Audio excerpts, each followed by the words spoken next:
बांग्लादेश में आज चौथे दिन भी हिंदुओं पर हमले की घटनाएं रुकी नहीं और इस बीच इस देश में आज एक बड़ी सियासी घटना घटी और वो थी अंतरिम सरकार की शपथ। करीब 80 घंटे बाद बिना सरकार वाले बांग्लादेश में मोहम्मद यूनुस ने अंतरिम सरकार की कमान संभाली।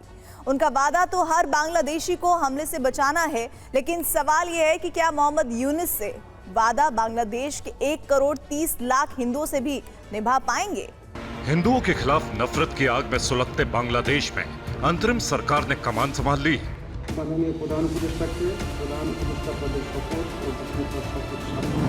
इसके साथ ही दुनिया के सबसे अशांत मुल्कों में शुमार बांग्लादेश की सत्ता अब शांति के नोबेल पुरस्कार विजेता मोहम्मद यूनुस के हाथों में आ गई।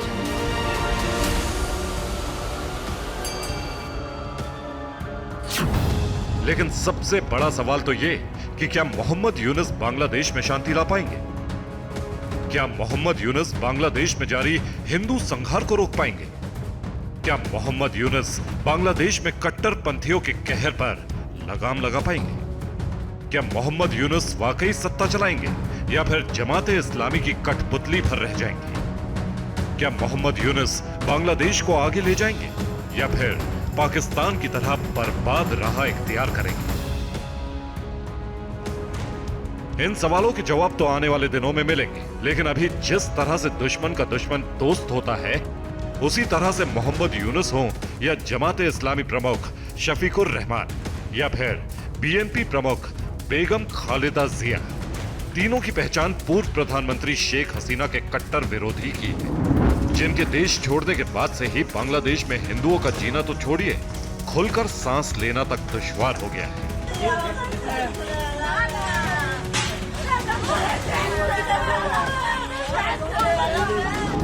कहने को तो बेगम खालिदा हो या शफीकुर रहमान या फिर मोहम्मद यूनुस, तीनों ही हिंदुओं की हिफाजत की गारंटी दे रहे हैं, लेकिन खासकर बीएनपी और जमाते इस्लामी की हिंदू विरोधी राजनीति से ये गारंटी फिलहाल तो झूठ ही लग रही है। हिंसा और हिंदुओं पर हमले रोकने पर बांग्लादेश के इन नेताओं ने क्या कहा है, आपको आगे सुनाएंगे।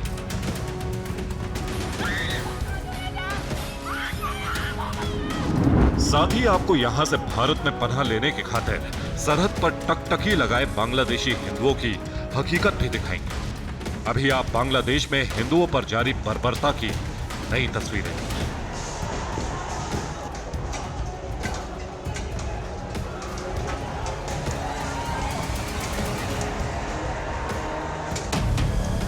ये खुलना जिले के काठीपाड़ा गांव का मंजर है, जहां इस्लामिक कट्टरपंथियों ने हिंदुओं के घरों में लूटपाट और तोड़फोड़ के बाद उन्हें आग के हवाले कर दिया।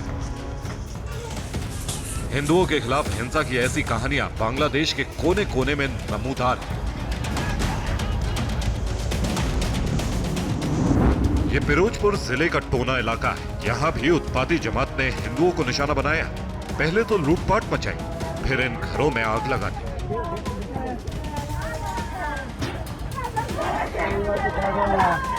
ये सिलसिला कब रुकेगा? क्या मोहम्मद यूनुस की अगुवाई वाली अंतरिम सरकार में हिंदुओं का वर्तमान बदलेगा या फिर वो कट्टरपंथियों के जुल्म की भीड़ चढ़ जाएंगे?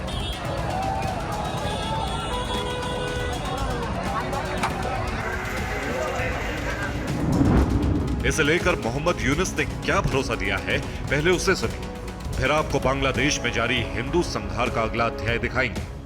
लेकिन क्या सचमुच ऐसा हो पाएगा? क्या मोहम्मद यूनुस बीएनपी और जमाते इस्लामी समर्थकों की उन्मादी भीड़ पर अंकुश लगा पाएंगे? अभी मौजूदा सूरत हाल में तो ऐसा होता बिल्कुल नहीं दिख रहा है।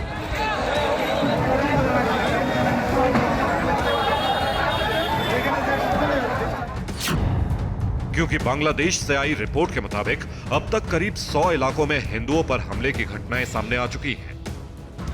ऐसा लग रहा है जैसे बांग्लादेश में हिंदू होना गुनाह हो गया है। तभी तो ना तो इंसान सुरक्षित है और ना ही भगवान।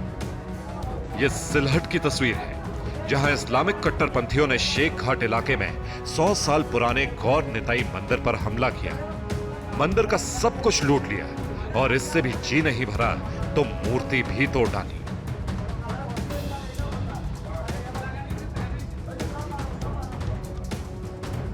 ऐसे में मोहम्मद यूनुस की बातों पर कैसे यकीन करें कि उनकी अंतरिम सरकार बांग्लादेश के 1 करोड़ 30 लाख हिंदुओं की सुरक्षा की गारंटी बन पाएगी।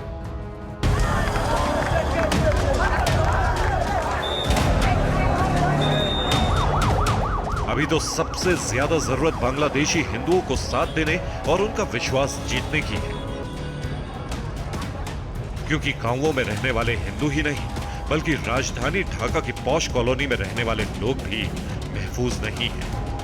सर्वनाश सर्वनाश।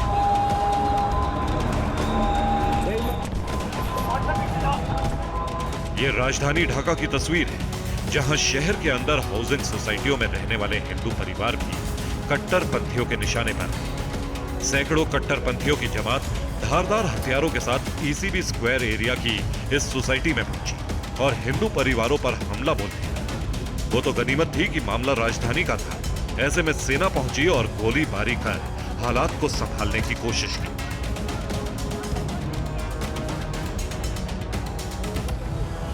बांग्लादेश में सत्ता तो मोहम्मद यूनुस ने संभाली है, लेकिन सबसे ज्यादा सक्रिय शेख हसीना के राज में प्रतिबंधित कट्टरपंथी राजनीतिक संगठन जमाते इस्लामी के नेता हैं, जो तख्ता पलट के बाद देश भर में शुक्राना मार्च निकाल रहे हैं।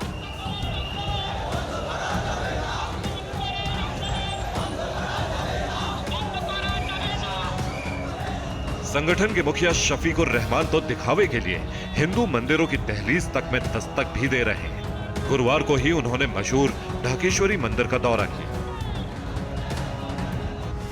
अमन वापसी का दावा तो बीएनपी प्रमुख बेगम खालिदा जिया का भी है, जिनके राज में हिंदुओं पर साजिशन जुल्म ढाए गए।